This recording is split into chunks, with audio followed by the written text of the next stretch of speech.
अन्नदाता। पग पग पर है संग तुम्हारे अन्नदाता। लहू किसानों का बन के पसीना सींचता है धरती का सीना। मेहनत का तेरी हक दिलवाने, नई तकनीक नई खोज बताने। पशुधन को गुणवान बनाना, पौध सुरक्षा को सिखलाना, खेती के सब गुर समझाने, भारत का सरताज बनाने। आठों पहर है संग तुम्हारे अन्नदाता अन्नदाता। नमस्कार, मैं हूं श्वेता भट्टाचार्य। आप सभी दर्शकों का अन्नदाता कार्यक्रम में स्वागत करती हूं। हर रोज की तरह कार्यक्रम में हम लेकर आते हैं खेतीबाड़ी से जुड़ी हुई बहुत सी लाभकारी जानकारियां। तो चलिए सबसे पहले देखते हैं क्या है विशेष आपके लिए आज के कार्यक्रम में। बैंगन के अधिक उत्पादन हेतु इसकी वैज्ञानिक रोपाई तकनीक। टसर रेशम कीट पालन पर जानकारी।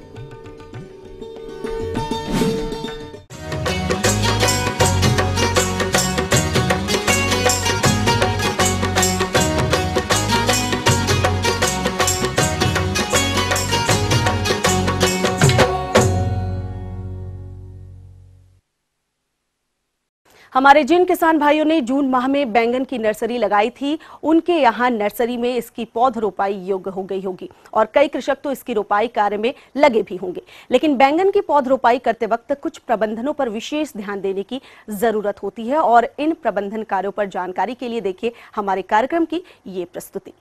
बैंगन की फसल से अच्छा उत्पादन प्राप्त करने के लिए सबसे पहले बात आती है भूमि के चुनाव व तैयारी की। तो इसके लिए गहरी दोमट भूमि जिसमें जीवाश्म की पर्याप्त मात्रा हो, सिंचाई और जल निकास के उचित प्रबंधन हो, सबसे अच्छी समझी जाती है। पहली जुताई मिट्टी पलटने वाले हल से करने के बाद 2 से 3 जुताई देसी हल या कल्टीवेटर से करके मिट्टी को भुरभुरी बना लेना चाहिए। जुताई के बाद खेत में पाटा लगावें तथा सिंचाई के लिए सुविधा अनुसार उपयुक्त क्यारियां बना लेना चाहिए। अब आइए बात करते हैं खाद एवं उर्वरक प्रबंधन के बारे में। बैंगन में खाद एवं उर्वरकों की मात्रा इसकी किस्म, स्थानीय जलवायु व मिट्टी के प्रकार पर निर्भर करती है। अच्छी फसल के लिए 20 से 25 टन सड़ी गोबर की खाद खेत की तैयारी के समय मिला देनी चाहिए। इसके अलावा नाइट्रोजन 125 किलोग्राम, फास्फोरस 75 किलोग्राम तथा पोटास 60 किलोग्राम प्रति हेक्टेयर की दर से डालना चाहिए। नाइट्रोजन की 1/3 व फास्फोरस व पोटास की संपूर्ण मात्रा रोपाई के समय खेत में प्रयोग करना चाहिए। उसके बाद शेष बची हुई नाइट्रोजन की आधी मात्रा को 2 बराबर भागों में बांटकर प्रथम मात्रा का प्रयोग रोपाई के 30 दिन बाद तथा दूसरी मात्रा का प्रयोग रोपाई के 45 दिन बाद उपरवेशन के रूप में खेत में खड़े हुए खरपतवारों के नियंत्रण के बाद प्रयोग करना चाहिए। अब यदि बैंगन की उन्नतशील किस्मों की बात की जाए तो वह इस प्रकार हैं।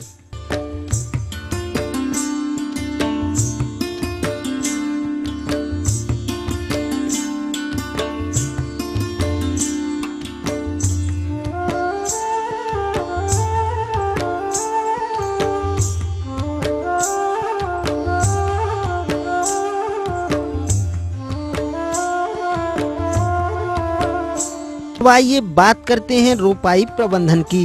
किसान भाइयों, यदि आपने पौधशाला तैयार कर रखी है तो पौध उखाड़ने से पहले पौधशाला में हल्की सिंचाई करें। उसके बाद ही पौध उखाड़ना चाहिए, जिससे पौध की जड़ों को नुकसान नहीं होता है। पौध हमेशा विश्वसनीय स्थान से ही खरीदना चाहिए। पौध रोग एवं कीटों से मुक्त होना चाहिए तथा पौध रोपाई से पहले कार्बनडाजिम नामक फफूंदनाशक दवा की 2.5 ग्राम मात्रा को प्रति लीटर पानी के हिसाब से घोल बनाकर पौध उपचार अवश्य कर लेना चाहिए। जिन खेतों में पानी भरने की समस्या रहती है, रेजर से मेड़ बनाकर उनके ऊपर ही रुपाई करना चाहिए, जिससे जल निकास की उचित व्यवस्था बनी रहे। बैगन के लिए कतार से कतार की दूरी 90 सेंटीमीटर रखना चाहिए तथा पौधे से पौधे की दूरी 60 सेंटीमीटर होना चाहिए। रोपाई का उपयुक्त समय सायंकाल का रहता है। यदि भूमि में नमी की कमी हो तो रोपाई के तुरंत बाद हल्की सिंचाई कर देना चाहिए, जिससे पौधे अच्छी तरह से खेत में अपनी जड़ें जमा लेते हैं। अब आइए बात करते हैं सिंचाई प्रबंधन की। साधारणतया 10 से 15 दिन के अंतराल पर सिंचाई करना चाहिए। यदि पौध मेड़ पर लगाई गई हैं तो सिंचाई आधी मेड़ तक ही करना चाहिए। इसके अलावा आप सूक्ष्म सिंचाई पद्धतियों के द्वारा भी बैगन की फसल में सिंचाई कर सकते हैं, जिससे आपको सिंचाई जल की कम मात्रा में अच्छे उत्पादन की प्राप्ति होगी। अब आइए बात करते हैं खरपतवार प्रबंधन की। रोपण के 40 से 50 दिन तक बैगन की फसल को खरपतवारों से मुक्त रखना चाहिए। बैगन का पौधा काफी वृद्धि करता है, अतः फल लगने के बाद वह जमीन पर न गिर जाए या टूट न जाए, इससे बचाव के लिए रोपण के 25 से 30 दिन बाद खेत की गुड़ाई करके जड़ों के पास मिट्टी चढ़ा देना अत्यंत आवश्यक होता है। साथ ही साथ मिट्टी चढ़ाने से पानी देने के पश्चात ऊपर की मिट्टी सख्त नहीं हो पाती है और वायु का संचार बना रहता है। गुड़ाई करते समय यह ध्यान रखें कि पौधे की जड़ों को नुकसान नहीं पहुंचे, अन्यथा पौधे सूख जाएंगे। इसके अलावा खरपतवारों के रासायनिक नियंत्रण हेतु स्टाम्प 3.3 लीटर 1000 लीटर पानी में घोल बनाकर प्रति हेक्टेयर की दर से रोपाई से पूर्व खेत में प्रयोग करने पर सभी प्रकार के खरपतवारों का नियंत्रण आसानी से हो जाता है। किसान भाइयों, इन बताई हुई बातों को ध्यान में रखते हुए यदि आप बैगन की रोपाई करते हैं तो आपको आने वाले समय में अच्छे उत्पादन की प्राप्ति होगी।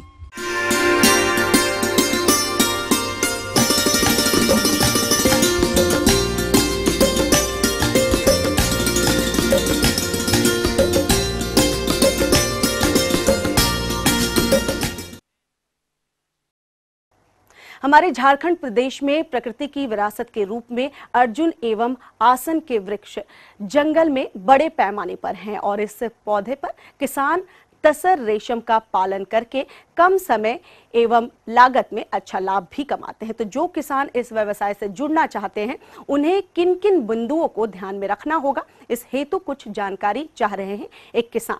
तो चलिए उन्हीं से मिलते हैं। हमको अंडा मिला है, इसको को कैसे मतलब पेड़ पर चढ़ाएंगे। जब पेड़ पर हम चढ़ाएंगे तो फिर कैसे इसको देखभाल करना पड़ेगा हमको। इसके लिए हमको खूब से खूब मतलब जानकारी होना चाहिए।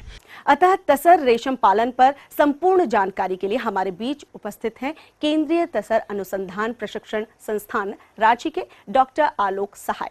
अभी जो हमने इस संस्था से आपको अंडा दिया है, ये अंडा 6 से 8 दिन के अंदर में इसमें से प्रस्फुटन होगा और छोटे छोटे कीड़े निकलेंगे, जिसको हम लोग प्रथम अवस्था का कीड़ा बोलते हैं। उस कीड़ा को आपको पेड़ पर चढ़ाना है तो अर्जुन और आसन के पेड़ को फिर आपको इसका पालन करना होता है। लेकिन उसके पहले थोड़े से आपको तैयारियां करने की आवश्यकता है, जैसे कि आप जिस अर्जुन और आसन के पौधे पर इसका पालन करना चाहते हैं उसके चारों तरफ साफ सफाई करने की आवश्यकता है। और अभी जो अंडा से प्रस्फुटन होगा ये 6 से 8 दिन के अंदर में, उसके बाद आपको तत्काल अर्जुन और आसन पत्ते जो भी आपके पास उपलब्ध हैं उन पत्तों का एक छोटा सा डाली इन कीड़ों के ऊपर लाकर रख देना है, ताकि कीड़े अंडे से निकलने के उपरांत अपने आप उस पत्ते पर चढ़ जाएं और आप उस पत्ते का डाल को ले जाकर अर्जुन और आसन के पत्ते जिसका वो पत्ता है उस गाछ पर उसको आप लगा देंगे। जिसके उपरांत क्या होगा कि ये जो कीड़े हैं छोटे छोटे कीड़े उस डाल से उतर कर अपने आप बाकी पेड़ के चारों तरफ चले जाएंगे जाएंगे और पेड़ के ऊपर जहाँ भी पत्ते उन्हें उपयुक्त मिलेंगे उस पर वो खाएंगे और धीरे धीरे अपना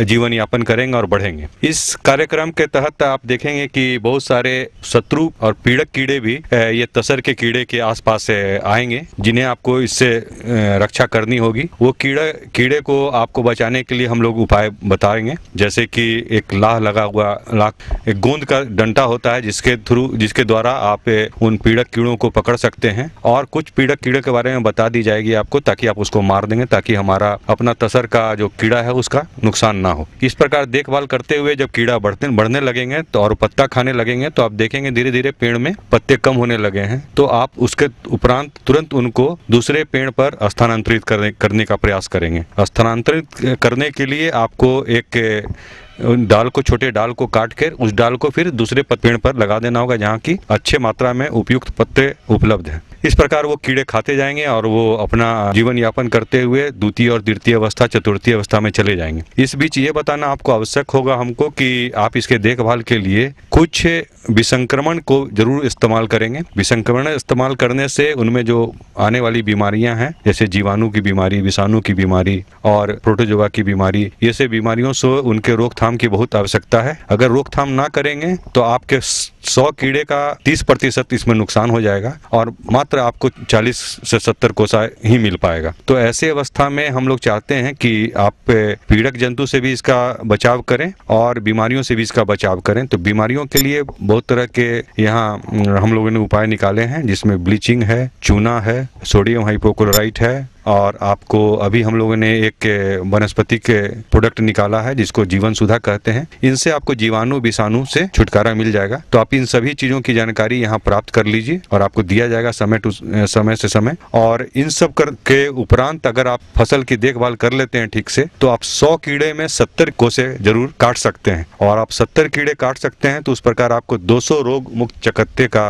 हम लोग वितरण करेंगे, और वो 200 रोग मुक्त चकत्ते से आप कम से कम 15,000 रुपए का आय 30 से 35 दिनों के अंदर में प्राप्त कर लेंगे। तो मैं आशा करता हूं कि और अन्य जानकारी आपको अगर चाहिए तो हम लोग आपके कार्यस्थल पर आकर हमारे वैज्ञानिक समय से समय आपको उसकी जानकारी देते रहेंगे।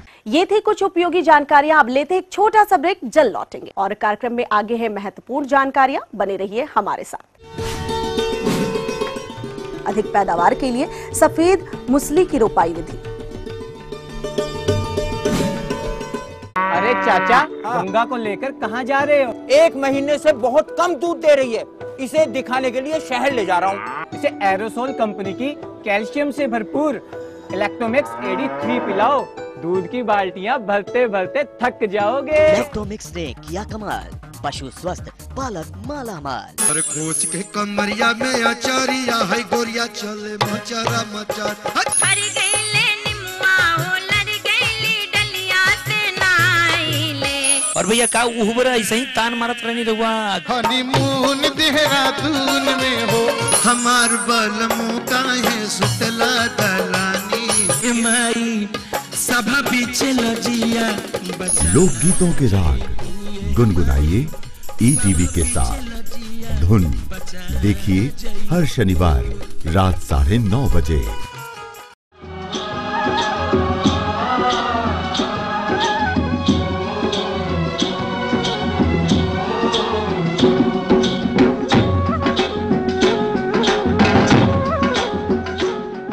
ब्रेक के बाद एक बार फिर से आप सभी दर्शकों का अन्नदाता कार्यक्रम में स्वागत है। बढ़ते हैं अगली प्रस्तुति की ओर।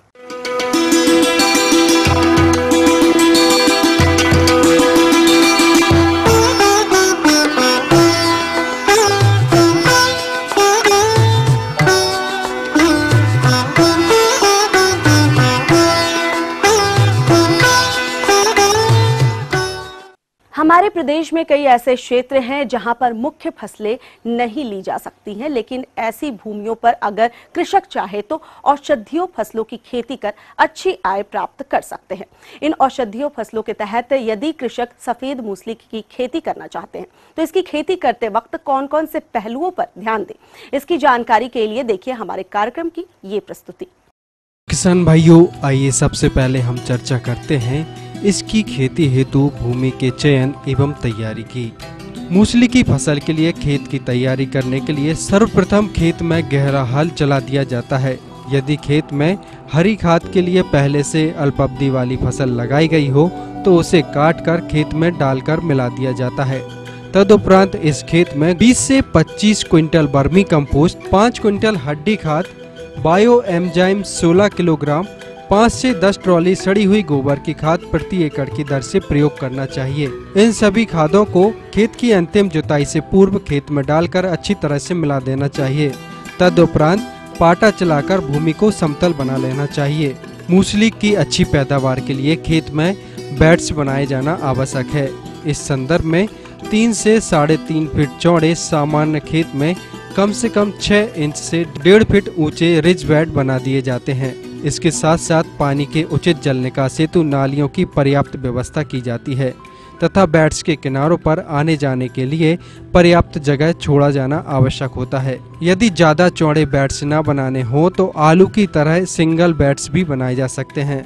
हालांकि इनमें काफी ज्यादा जगह घेरी जाती है, परंतु मूसली उखाड़ते समय यह सुविधाजनक होते हैं। आइए अब चर्चा करते हैं इसके उन्नत किस्मों के बारे में, जिसके अंतर्गत हमारे प्रदेश हेतु MCB 405, MCB 412 तथा MTS 405 किस्म उपयुक्त है। किसान भाई इन किस्मों में से किसी का भी चयन कर इसकी खेती कर सकते हैं। बुआई करते समय यह ध्यान रखना चाहिए, यदि कंद का आकार बड़ा है उसे चाकू की सहायता से छोटा कर लेना चाहिए।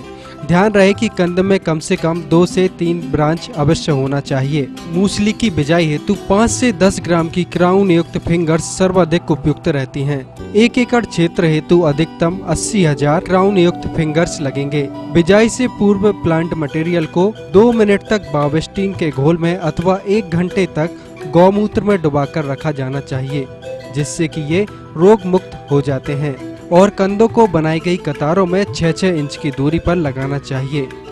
इनकी बुआई 2 इंच की गहराई पर करना उपयुक्त रहता है। रोपाई के उपरांत यदि वर्षा ना हो तो सिंचाई करना आवश्यक होता है। मूसली के कंद लगाने के 5 से 6 दिन के उपरांत इनका अंकुरण प्रारंभ हो जाता है। अंकुरण प्रारंभ होने के 15 दिन के उपरांत इनकी निराई गुड़ाई करना आवश्यक होता है। निराई गुड़ाई करते समय यह ध्यान देना चाहिए कि मुख्य फसल को कोई नुकसान न पहुंचे। इसके उपरांत 15 से 20 दिन के अंतराल पर बायो एंजाइम, गौमूत्र, वर्मी बॉस के पानी का छिड़काव करना चाहिए, जिसकी मात्रा इस प्रकार से है। मूसली की अच्छी फसल के लिए पानी की काफी आवश्यकता होती है। यूं तो वर्षा ऋतु में लगाने के कारण जून, जुलाई, अगस्त के महीनों में प्राकृतिक बरसात होने के कारण इन महीनों कृत्रिम रूप से सिंचाई की आवश्यकता नहीं होती है। फिर भी यह आवश्यक है कि जब तक फसल उखाड़ न ली जाए तब तक भूमि में हल्की नमी बनी रहनी चाहिए।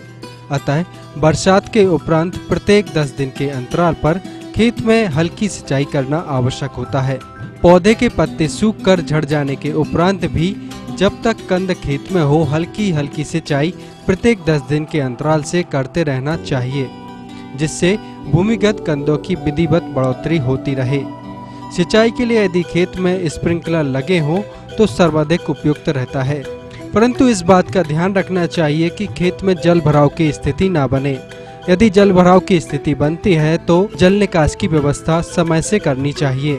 अक्टूबर नवंबर माह में यह फसल पककर तैयार हो जाती है, परंतु परिपक्वता की पहचान कर ही इसकी खुदाई करना चाहिए। जहां तक इसके परिपक्व अवस्था की पहचान की बात है तो मूसली को उखाड़ कर देखने पर उसकी छाल आसानी से निकलने लगती है। तब समझना चाहिए कि मूसली परिपक्व हो गई है। उसे उखाड़ कर छायादान स्थान पर एकत्रित कर साफ कर लेवें। इसके उपरांत अच्छे साफ कपड़े पर सुखा लेवें। लगभग 2 से 3 दिन मूसली को सुखाने पर मूसली अच्छी तरह सूख जाती है। यहाँ ध्यान देने योग्य बात यह है कि यदि आपको बीज हेतु मूसली की खेती करना है तो इसे फरवरी माह तक खेत में ही लगा रहने दें, और यदि बाजार में बेचना है तो इसकी खुदाई आप अक्टूबर माह से प्रारंभ कर सकते हैं। यदि भंडारण की बात करें तो मूसली में 8 से 9% की नमी भंडारण के लिए उपयुक्त रहती है। मूसली के कंदों को गत्तों में भरकर रखा जाना उपयुक्त रहता है। मूसली के कंदों को गत्ते में भरने के उपरांत उस पर सूखी छनी हुई बारीक बालू रेत को डाल देना चाहिए।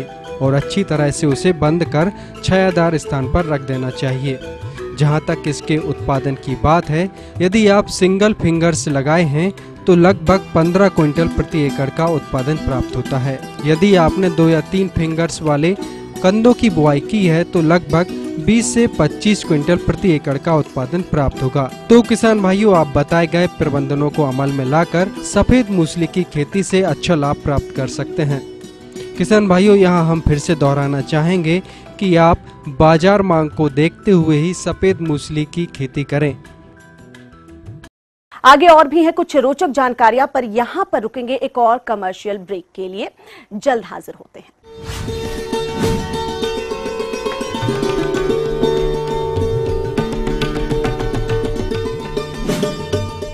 अरे चाचा, गंगा को लेकर कहाँ जा रहे हो? 1 महीने से बहुत कम दूध दे रही है, इसे दिखाने के लिए शहर ले जा रहा हूँ। इसे एरोसोल कंपनी की कैल्शियम से भरपूर इलेक्ट्रोमिक्स AD3 पिलाओ, दूध की बाल्टियाँ भरते भरते थक जाओगे। इलेक्ट्रोमिक्स ने किया कमाल, पशु स्वस्थ, पालक मालामाल।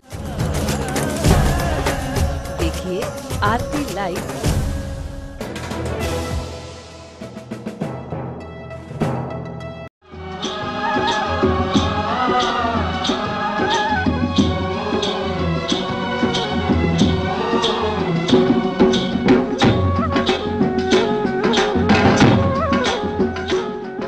ब्रेक के बाद आप सभी दर्शकों का स्वागत है। चलिए अब रुख करते हैं अगली कड़ी की ओर।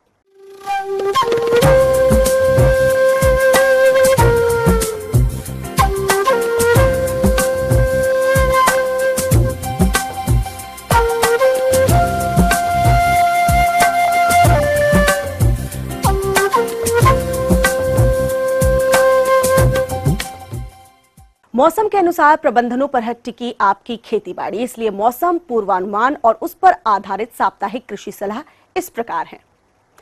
ग्रामीण कृषि मौसम सेवा राजेंद्र कृषि विश्वविद्यालय पूसा समस्तीपुर द्वारा भेजे गए मौसम पूर्वानुमान के आधार पर किसान भाइयों को सलाह दी जाती है कि भारतीय मौसम विभाग के अनुसार किसान भाइयों को सलाह दी जाती है कि जिन किसान भाइयों के पास धान का बिचड़ा तैयार हो वे नीची एवं मध्यम जमीन में रोपनी का कार्य करें।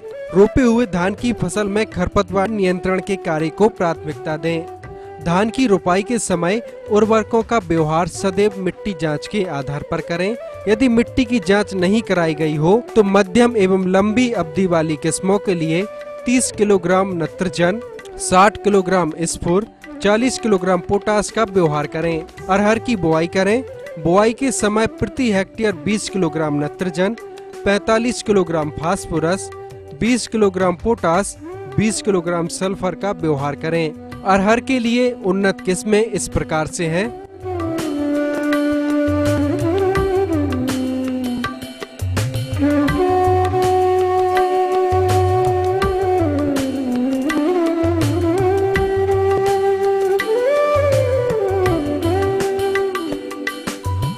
किसान भाई इन किस्मों में से किसी भी किस्म का चयन कर बुआई का कार्य कर सकते हैं। इसकी बुआई के लिए बीजदार होगी 18 से 20 किलोग्राम प्रति हेक्टेयर। जो किसान भाई विभिन्न फसलों की बुआई कर चुके हैं तथा खेतों में अंकुरण समान रूप से नहीं हो पाया हो तो खाली जगहों में पुनः बीज बिजाई का कार्य करें। अगर एक ही जगह पौधों की संख्या ज्यादा हो गई हो तो उसे उखाड़कर खाली स्थान पर लगा दें। इस समय विभिन्न फसलों जैसे मकई, अरहर, उड़द, मूंगफली, सोयाबीन आदि की बुआई के 20 दिनों बाद खरपतवार नियंत्रण के लिए निकाई गुड़ाई का कार्य करें। निचली जमीन में अगर कादू करने लायक पर्याप्त पानी जमा हो गया हो तो रोपा का कार्य आरंभ करें।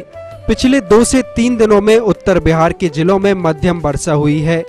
कुछ जिलों में अच्छी वर्षा भी हुई है। जिन किसान भाइयों के पास धान का बिचड़ा तैयार हो वे किसान नीची एवं मध्यम जमीन में रोपनी का कार्य करें।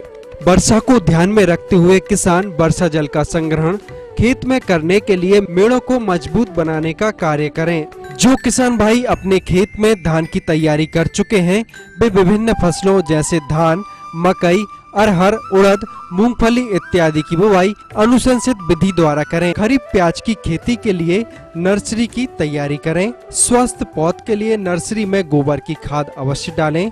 खरीफ प्याज के लिए N53, एग्री डार्क रेड, अर्का कल्याण, बीमा सुपर आदि अनुशंसित किस्में हैं, अतः किसान भाई इनमें से किसी भी किस्म का चयन कर सकते हैं। बीज गिराने से पूर्व बीजोपचार अवश्य कर लें तथा बीज दर 8 से 10 किलोग्राम प्रति हेक्टेयर की दर से उपयोग करें। मिर्च के खेत में विषाणु रोग से ग्रसित पौधों को उखाड़कर जमीन में गाड़ दें। तदुपरांत इमिडाक्लोप्रिड 1 मिलीलीटर प्रति 3 लीटर पानी में घोल बनाकर सुबह अथवा शाम के वक्त छिड़काव करें। मिर्च की फसल में आवश्यकता अनुसार कम अंतराल पर सिंचाई करें। सब्जियों जैसे भिंडी, लौकी, नेनुआ, करेला, खीरा इत्यादि की बुआई का कार्य करें। पहले से तैयार गड्ढों में फलदार एवं जंगली पौधों को लगाने का कार्य करें। वातावरण में नमी की बढ़ने से भंडार गृह में रखे अनाज में कीड़ों द्वारा हानि हो सकती है, अतः भंडारित अनाज की जांच कर लें तथा कीट पाए जाने पर सेल्फास की 3 गोलियां प्रति टन अनाज की दर से प्रयोग करें एवं बोरों और कोठियों को अच्छी तरह से सील कर दें। दुधारू पशुओं के रखरखाव एवं खान पान पर विशेष ध्यान दें तथा इनके आहार में प्रोटीन की मात्रा बढ़ा दें और नियमित रूप से दाने में कैल्शियम का समावेश करें। पशुओं के प्रमुख रोग एंथ्रेक्स, ब्लैक क्वार्टर एवं गलघोंटू से बचाव के लिए पशुओं में टीकाकरण अवश्य कराएं।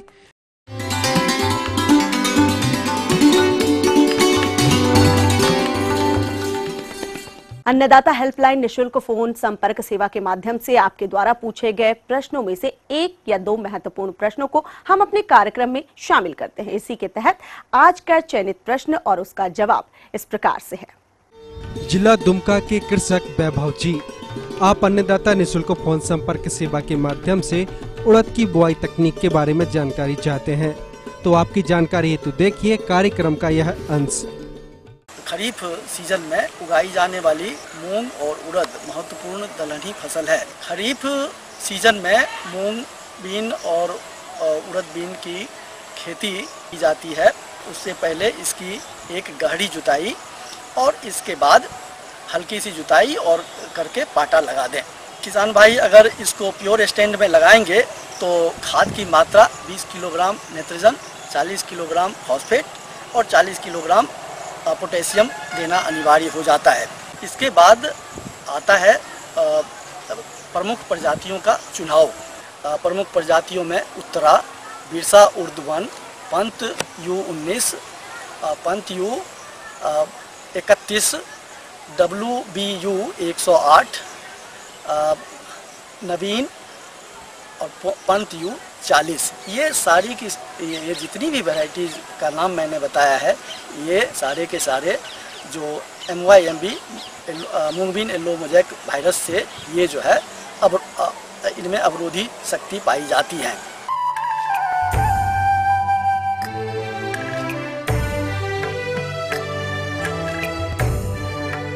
इस दोनों क्रॉप में आगे जो है सो लगाने से पहले इस बीजों का राइजोबियम से उपचार करना बहुत ज़रूरी होता है। राइजोबियम से उपचारित करना अत्यधिक लाभदायक रहता है।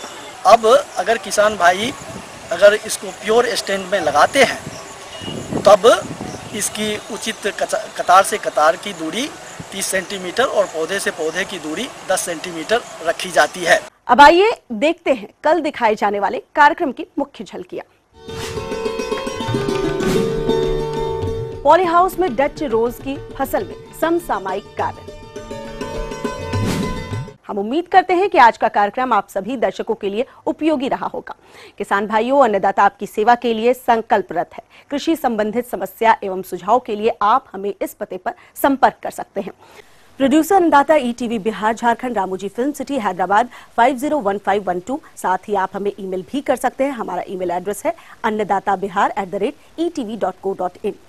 इसके अतिरिक्त आप हमें निशुल्क हेल्पलाइन नंबर 180010845999 पर सुबह 10 से शाम 4 बजे तक सोमवार से शनिवार संपर्क कर सकते हैं। फिलहाल अन्नदाता की पूरी टीम को दीजिए इजाजत। कल फिर इसी वक्त आपसे मुलाकात होगी कृषि संबंधित कुछ और रोचक जानकारियों के साथ। नमस्कार।